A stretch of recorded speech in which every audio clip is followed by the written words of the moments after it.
Olá, estudantes do 10º termo, aqui é o professor de Direito Tributário Carlos Augusto e vamos partir para mais uma aula, um vídeo da nossa disciplina. Bom, em um tempo que as aulas presenciais estão suspensas por determinação superior, determinação do governo estadual no caso, então nós temos que achar um meio de prosseguir, não é? E a internet ela provê assim, diversas ferramentas e eu acho que esses vídeos contendo aulas eles são uma boa alternativa. Então nós vamos falar um pouquinho sobre, hoje o assunto vai ser imunidade tributária. Eu acho que eu vou fazer 2 vídeos. Eu não gosto de fazer vídeo muito longo porque eu acho cansativo.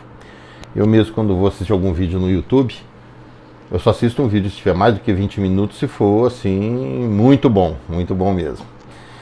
E então, para não ficar muito cansativo, eu acho que eu vou fazer uns 15, 20 minutos no máximo cada um dos vídeos. E como eu estou fazendo nos demais. Eu lembro que nós já temos, eu não lembro se são 4 ou 5 vídeos a respeito das espécies tributárias. Bom, esse vídeo eu só vou disponibilizar depois do dia 13, porque nós temos prova, dia 13 nós temos prova, 13 de abril. Vou disponibilizar só depois, porque senão pode dar confusão, né? Porque essa matéria é só para a prova do segundo bimestre, não do primeiro. Bom, se quem tiver dúvida, alguma coisa assim, manda pelo Aprender, viu? Manda pelo Aprender que depois eu faço um vídeo respondendo as questões. Se for só uma questão, uma ou outra, tal, eu respondo no Aprender mesmo. Mas conforme for, eu pego as dúvidas e faço um videozinho. Vamos ver. Vamos embora. Vamos embora não, né? Bora lá, como o pessoal fala. Vamos embora lá começar a nossa aula. Bom, hoje nós vamos falar de uma coisa muito bacana para algumas pessoas físicas e jurídicas, não é? Hoje nós vamos falar de imunidade tributária ou imunidade fiscal. Por que eu falo que é uma coisa muito boa? Porque quando você fala de imunidade tributária ou fiscal, você está falando de não pagar tributos. Nossa, é o sonho de todo mundo, né?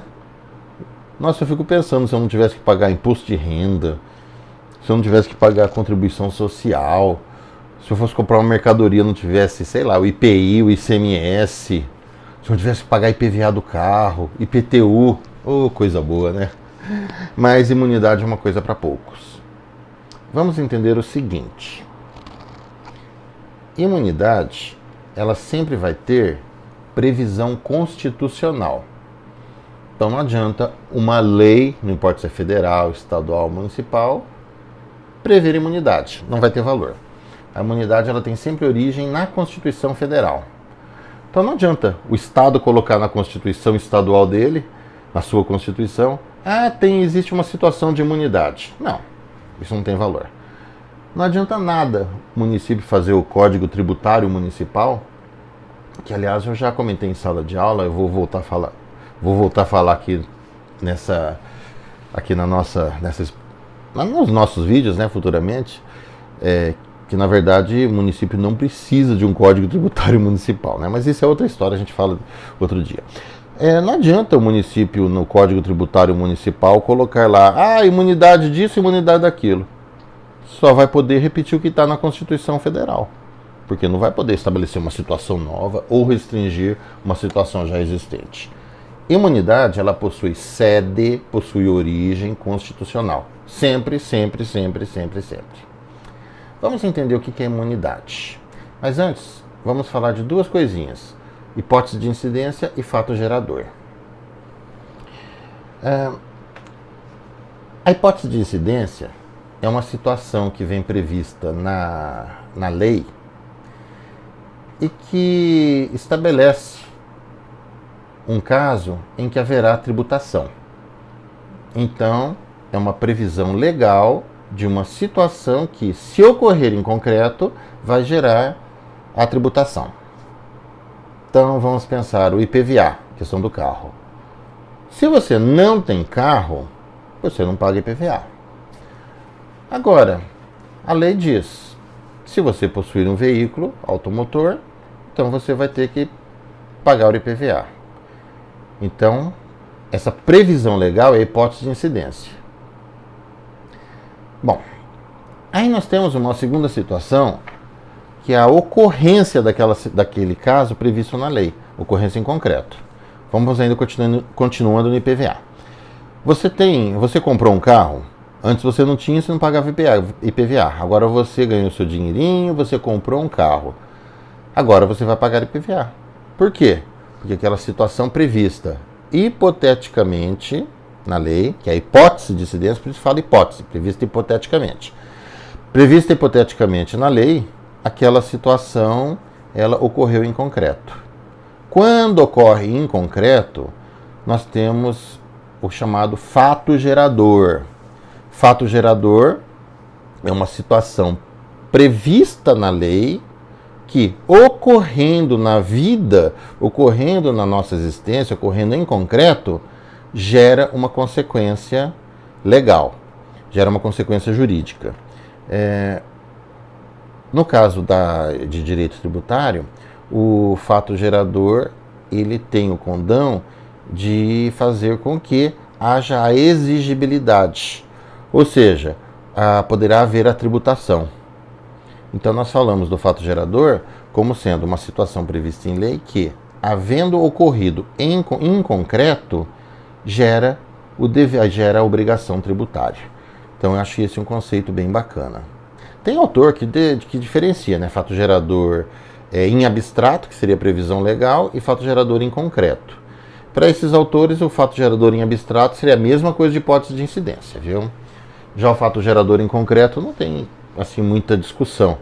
É uma situação que estava prevista na lei, mas que ocorreu em concreto, ocorreu na prática. Você comprou o carro, por exemplo, e disso vai advir a obrigação tributária. E no caso, seria pagar o tributo. Bom, então feita essa distinção, hipótese de incidência e fato gerador, vamos pensar no seguinte, com relação à imunidade tributária. A Constituição Federal, em diversas situações, ela estabeleceu casos em que não há obrigação tributária. Então não vai haver a obrigação tributária principal, que é a de pagar o tributo. Pode ser um imposto, pode ser uma taxa, depende do caso. A gente vai falar disso daqui a pouco. Então a lei proíbe que haja tributação em algumas hipóteses. Proíbe. Então o que nós podemos dizer? Não sou eu que estou falando isso, viu? Já teve muita gente importante que falou disso daí antes de mim. A imunidade fiscal consiste na não ocorrência da hipótese de incidência por vedação constitucional. Ou seja, não há hipótese de incidência, porque a Constituição determinou assim. Então, na imunidade tributária ou imunidade fiscal, nós temos uma proibição de se efetuar a tributação nos casos previstos na Constituição Federal. É ordem constitucional. Não é uma prerrogativa do Estado, do município, da União. Não, é ordem, tem que ser cumprido. Bom, falando de imunidade, nós temos que dar uma palavrinha num outro instituto que existe que às vezes gera confusão, principalmente para os leigos. Para leigos gera muita confusão.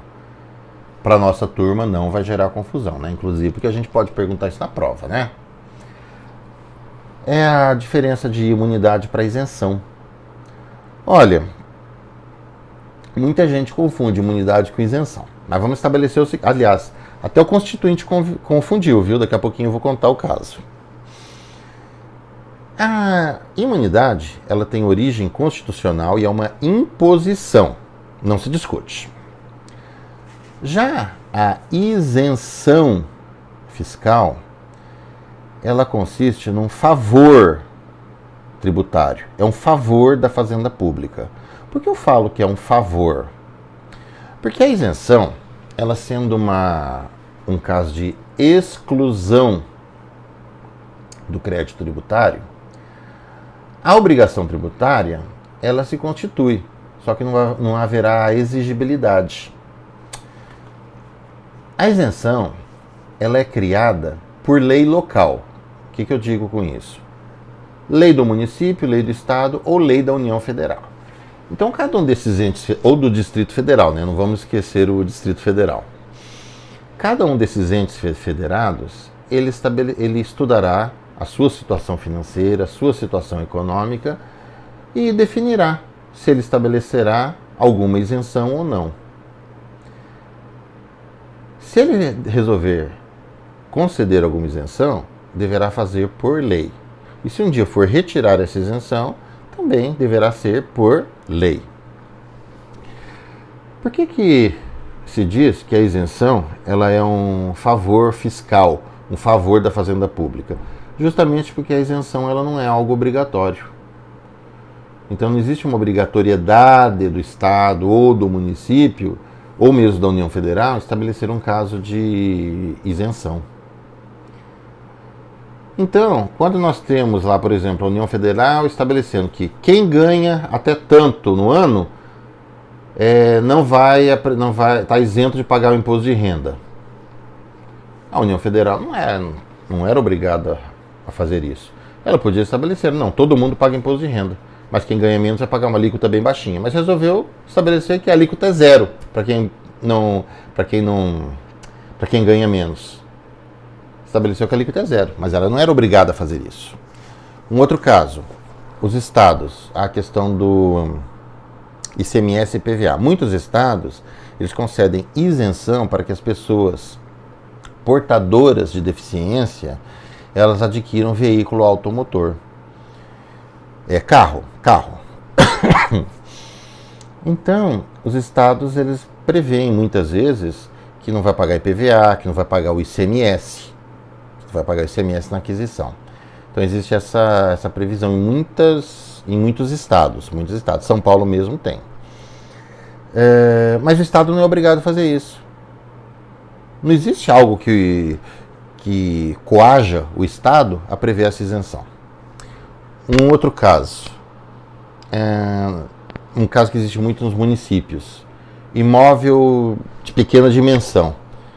Então tem muito município que estabelece, olha, imóveis até com tantos metros quadrados construídos, ou tantos metros de área total, não sei, normalmente é construído. Não pagarão IPTU, quer dizer, o proprietário não vai pagar IPTU, né? Em Presidente Prudente mesmo, temos previsão legal para imóveis de até 100 metros quadrados, com construção que não exceda 100 metros quadrados.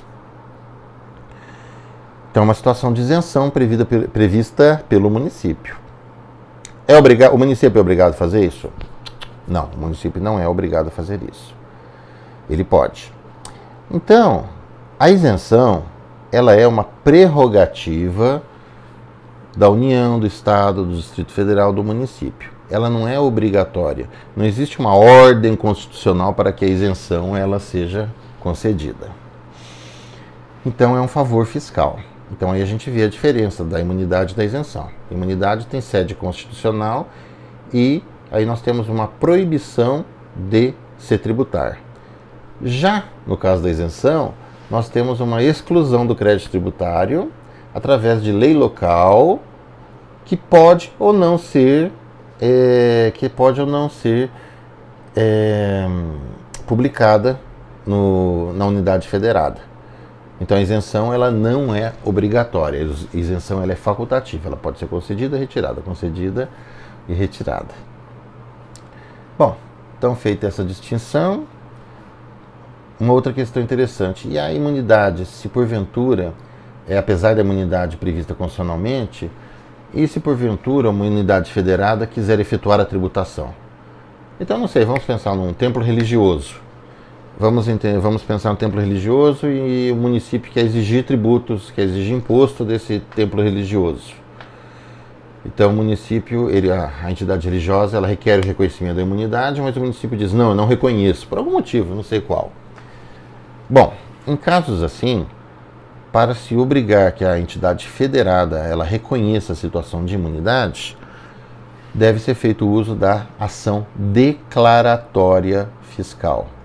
Então a ação declaratória ela terá por propósito, ela poderá ter por propósito, ela serve para outras coisas também, viu? Mas ela poderá ter por propósito o reconhecimento de imunidade pelo judiciário, impondo-se esse entendimento à unidade federada que antes não estava reconhecendo. E o vídeo já deu 15 minutos, né? Eu vou fazer uma continuação desse vídeo falando sobre os casos concretos aliás, os casos mais importantes de imunidade fiscal, mas eu não esqueci de dizer aquele caso, aquela situação onde o legislador confundiu isenção com imunidade. Depois vocês dão uma olhadinha no artigo 195, parágrafo 7º da Constituição Federal. Então lá basicamente diz que as entidades assistenciais, sociais, sem fins lucrativos, ou seja, aquelas que trabalham com filantropia, que elas são isentas do recolhimento da contribuição à Seguridade Social. Note que é a Constituição Federal que ordenou. Então a palavrinha certa ali seria imunes e não isentas. Então o próprio Constituinte confundiu, né? Trocou, né? A gente troca as coisas porque o Constituinte não ia fazer isso, né? Então ele trocou uma situação que é de imunidade e escreveu isenção. Mas não quer dizer que seja isenção mesmo, viu, gente? Leia-se imunidade. Eu gosto de dar essas falhas, né? Eu gosto de passar para vocês essas falhas porque a gente erra, todo mundo erra, o Constituinte erra também.